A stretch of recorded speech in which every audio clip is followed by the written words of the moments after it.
Halo,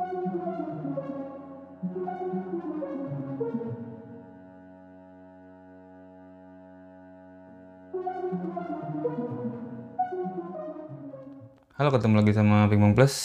Seperti janji saya waktu-waktu itu kemarin-kemarin, saya sekarang mau bahas karet OX, karet licin OX, karet lepasan. Nah, saya punya 729. Ini ada di sini sih kayaknya sama, cuma beda warnanya tuh beda. Dan ini 2000, ini 729. Jadi mungkin ini yang tech speed 2000 kayaknya. Nanti kita coba karet ini saya pasang pakai spons 729 juga yang 2,2 mili. Nah, seperti apa rasanya nanti kita coba di meja, tapi sekarang kita lihat dari dekat dulu karetnya. Soalnya ini bedanya apa nih 729 yang ini sama yang 2000 ini nih. Jadi jangan kemana-mana. Oh, ini dia, sekarang udah ada karetnya. Ini karet lepasan, top sheetnya aja, top sheet karet licin. Jadi biasanya kalau lepasan sekarang banyaknya bintik panjang, tapi sekarang ini saya pakai yang karet licin lepasan. Soalnya dulu juga sempat ramai karet licin lepasan, sempat banyak yang pakai, pemain nasional juga malah ada yang pakai karet licin lepasan. Ini ada saya punya dari 729, dan ini nggak tahu saya bedanya apa, cuma ini 729 7000, ini 2000.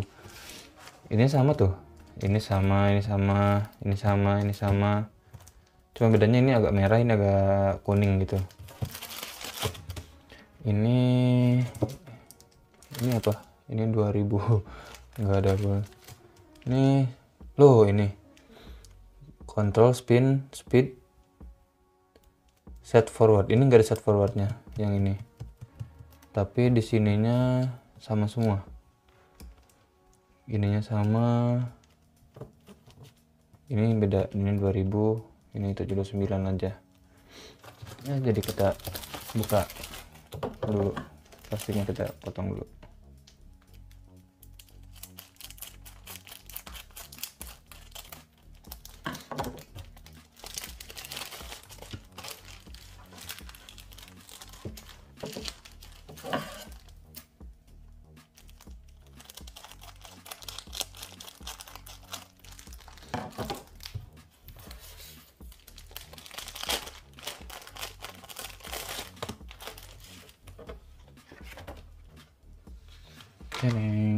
Ini yang 729, RTC 729.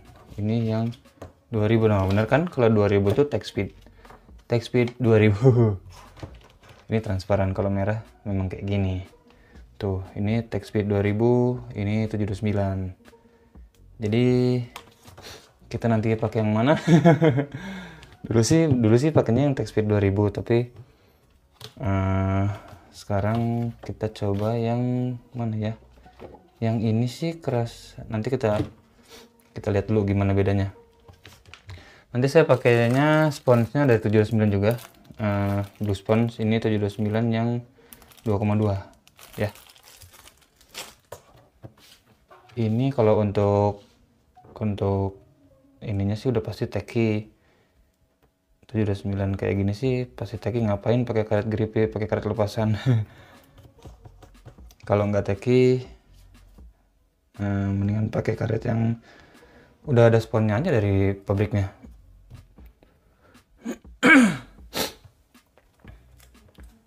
Biasanya kan orang pakai lepasan itu gara-gara ngejar tekinya, mereka pengen sponsnya yang soft, tekinya karet top sheetnya pengen yang teki. Biasanya kebanyakan kayak gitu.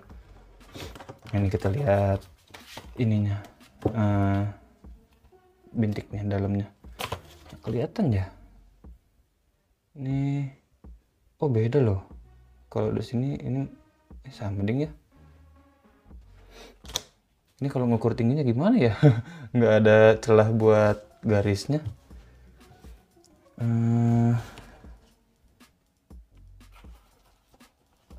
Gini coba, ini kalau kayak gini sama aja. Saya bingung ini gimana ngukurnya. Yang ini kayaknya Oh, yang ini agak lebih besar. Yang Texpeed 2000 si bintiknya agak lebih besar, jadi si antara bintik sama bintik tuh agak lebih dekat gitu. Yang ini agak lebih kecil sedikit. Jadi kita langsung coba ke meja. Seperti apa rasanya, masih worth it nggak di bola yang sekarang 40 plus bola plastik dan lem air, kita pakai karet lepasan kayak gini ya. Oke. Jadi jangan kemana-mana, tonton terus videonya sampai habis, tetap di Pingpong Plus.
Nah, tadi saya udah coba karetnya. Ini karet friendship.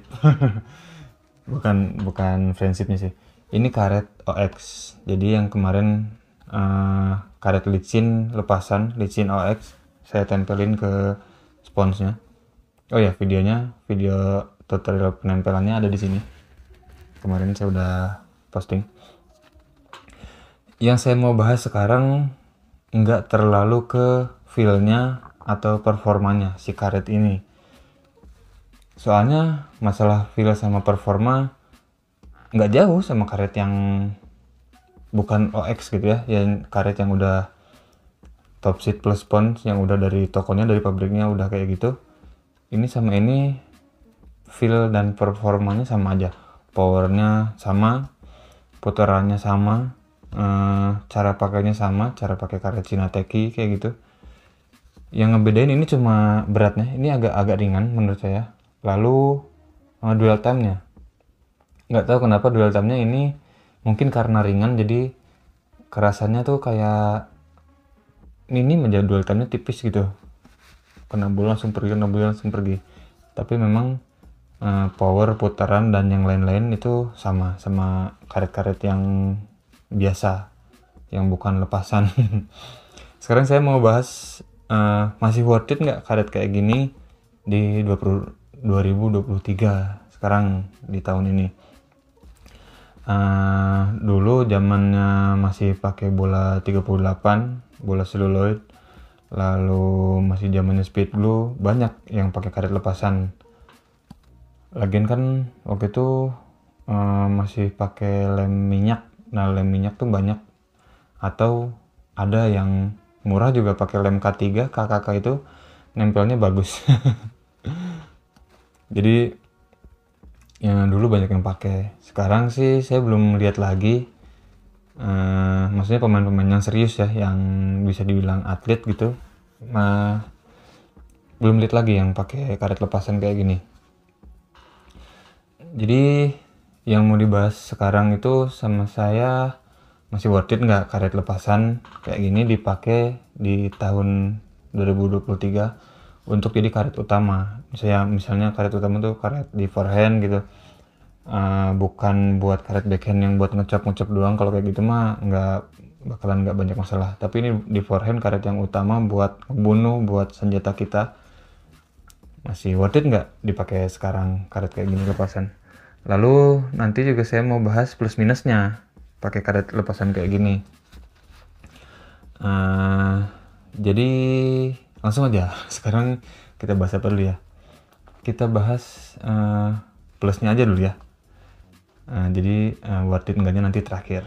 Ini plusnya tuh kita bisa milih ketebalan spons dan ketebalan spons aja dulu. Kita bisa milih ketebalan spons segimana yang kita mau. Bisa dari 0,5 sampai 2,2, mungkin 2,3 juga ada kalau ada yang jual spons ya.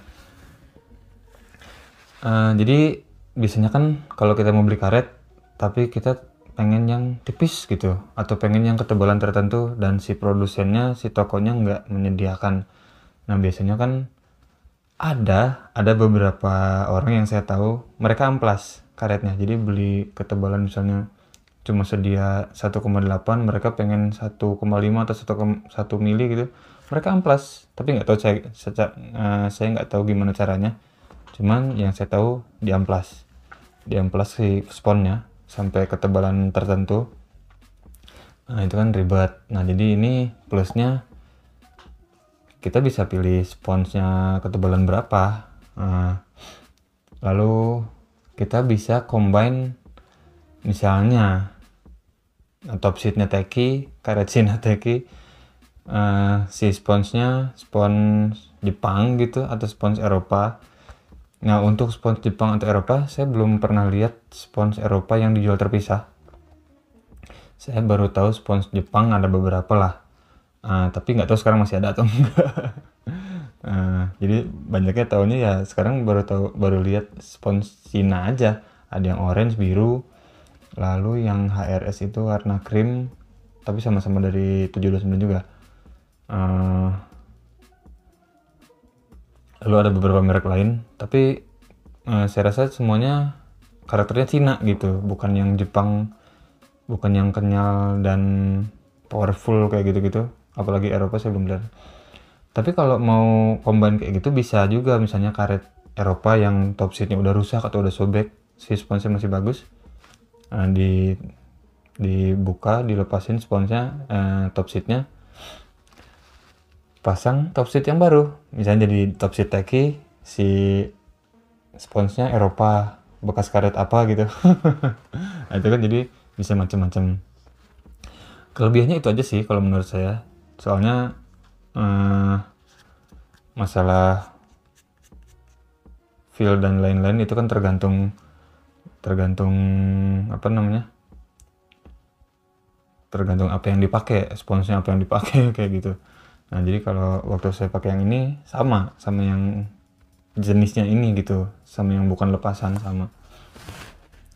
Lalu minusnya minusnya kalau menurut saya yang pertama, ini udah pasti ribet. Kenapa ribet? Ya ribet, kita harus ngelem sendiri, dan ngelemnya juga harus bener. Kalau salah sedikit nggak rata, bergelombang. Jadi ribet, harus ngelem. Dan lemnya pun menurut saya harus yang bener-bener bagus, bener-bener merekat kuat. Kemarin saya ada tutorial buat ngelem karet OX ke top seat OX ke spons, pakai lem yang biasa saya pakai gauss.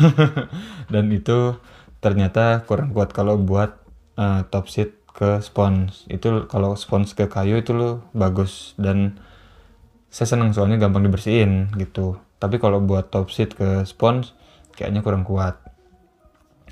Mungkin yang lebih kuatnya itu, kalau yang saya tahu ya, yang di si nama tipenya apa, nama tipenya misalnya kan butterfly apa Jola apa, Donic apa gitu. Nah di nama tipenya ada embel-embel clean, misalnya titik-titik clean atau clean titik-titik gitu misalnya.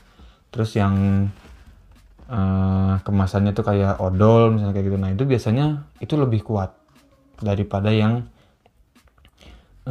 lokal gitu.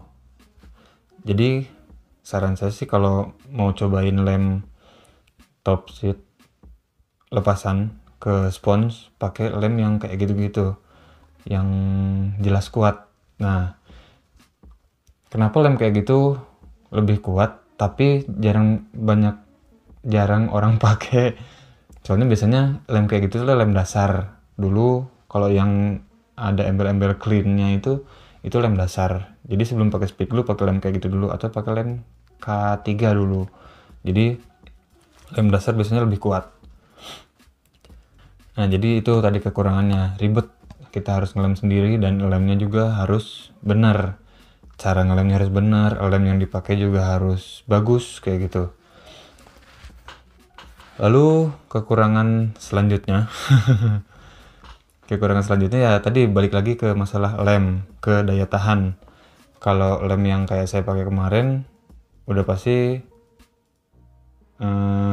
kurang bagus daya tahannya, soalnya si top seat kan langsung di depan banget tuh pakainya. Kalau saya pakai lem itu di spons ke kayu sih kan agak di dalam, dan kayu pun sama spons ininya lebih bagus daripada top seat ke spons.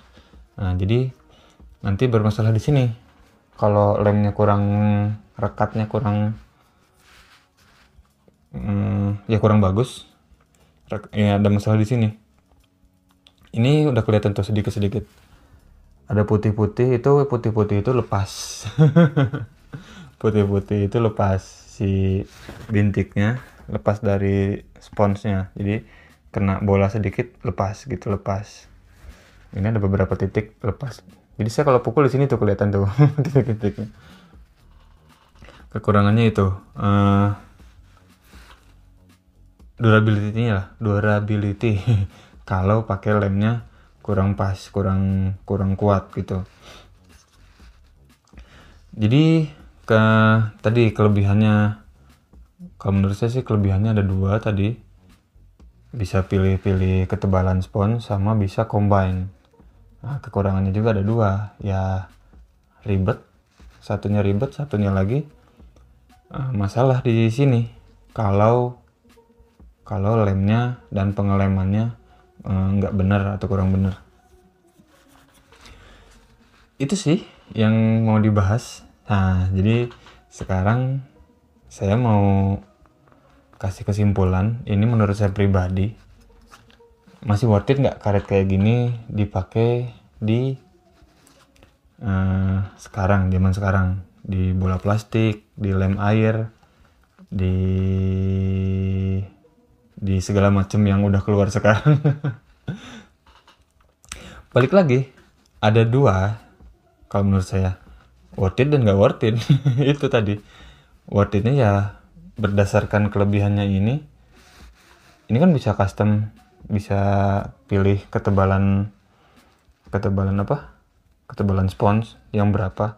Nah, kalau ada orang yang seneng sama ketebalan spons tertentu tapi di tokonya atau karetnya itu nggak menyediakan ketebalan yang orang itu mau misalnya, nah ini kan bisa jadi worth it buat dia, asalkan pengelemannya betul kayak gitu, pengelemannya benar, cara ngelemnya benar, lem yang dipakai benar, benar-benar kuat gitu. Tapi jangan pakai lem Korea ya, nanti malah jadi keras karetnya. Jadi bukan kayak karet, jadi nanti kayak plastik. Nah, jadi kalau buat yang seneng ketebalan spons tertentu tapi si ininya nggak jual, itu bisa jadi worth it buat dia. Nah, tapi kalau orang yang sukanya standar-standar aja, karetnya maksudnya suka karet yang ketebalan yang ada di toko aja, yang ada di pasaran, buat dia pasti ini nggak terlalu worth it. Soalnya ya satu ribet, satu orang itu kan pasti pengen udah aja lah yang ada, dan rasanya pun nggak terlalu jauh gitu, feelnya pun nggak terlalu jauh, performanya pun nggak terlalu jauh. Jadi ngapain capek-capek ngelemnya 2 kali, ngelem top sheet ke spons, abis itu ngelem spons ke karet ke kayu. Jadi buat dia pasti nggak worth it. Jadi ada pro kontranya pakai karet ini, pakai karet apapun, kayu apapun, pasti ada pro kontranya. Tapi pilihan tetap balik lagi ke masing-masing pemain, masing-masing user. Dan kalau menurut saya sih jangan terlalu sering lihat atau niru orang lain. Punya gaya sendiri lah, punya selera sendiri, bisa tentuin karakter dan tipe pemain sendiri. Jadi biar, lagian kan kalau kita niru juga belum tentu bisa sama gitu. Jadi apa yang saya rasain belum tentu sama dengan apa yang orang lain rasain. Ini di si A enak, ini di si A wah apaan nih rasanya kayak gini. Nah itu kan jadi pasti beda-beda. Senang aja sih ngobrol-ngobrol kayak gini. Nanti mendingan kita ngobrolnya live, mungkin live streaming biar lebih enak, ada tanya jawab. Atau nanti kita ngobrol sama siapa sambil live streaming. Nah boleh juga kalau ada waktunya. Jadi itu aja pembahasan saya untuk karet lepasan, karet OX di tahun 2023 ini, yang pasti ada yang bilang masih worth it dan ada yang bilang enggak juga. Jadi terima kasih buat yang ada nonton, jangan lupa like, comment, share, dan subscribe. Kita ketemu lagi di video selanjutnya.